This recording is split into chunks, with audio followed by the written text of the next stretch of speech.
se você percebeu que o idoso parou de comer de uma hora para outra, é muito importante avaliar se ele se encontra em uma dessas três situações. Porque quando ele para de comer de um dia para o outro, a gente sempre tem que pensar primeiro em causas agudas, que são muitas vezes reversíveis.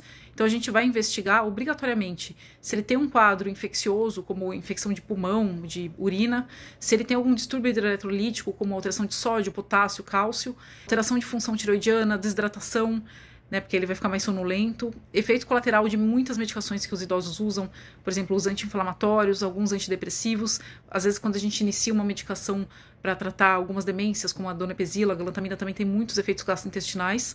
Algo também que muitas vezes passa despercebido, que é queda. Às vezes eles caem, batem a cabeça, ninguém fica sabendo, e quando depois de muito tempo você vai ver que ele teve uma hemorragia cerebral. Também tem os problemas gastrointestinais, principalmente a constipação, que é muito comum e causa a perda de apetite. E eu tive uma paciente que ela estava já com uma demência avançada e ela parou de comer de uma hora para outra. Eu achei estranho, pedi uns exames, porque eu fiquei na dúvida se era a evolução da doença, se ela estava com uma disfagia.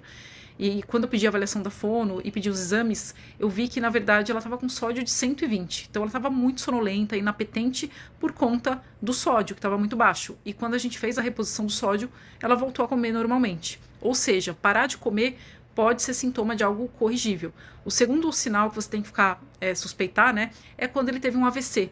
Principalmente se você notar alterações de força, de alteração de fala, né, súbitas. E aí precisa de uma avaliação neurológica, né? Confirmado um AVC, o neurologista, a fonoaudióloga vão avaliar se tem uma chance de reabilitação, se a disfagia é temporária ou se ele vai precisar de uma sonda. E o terceiro cenário é quando a gente está diante de idosos muito frágeis ou com doenças muito avançadas.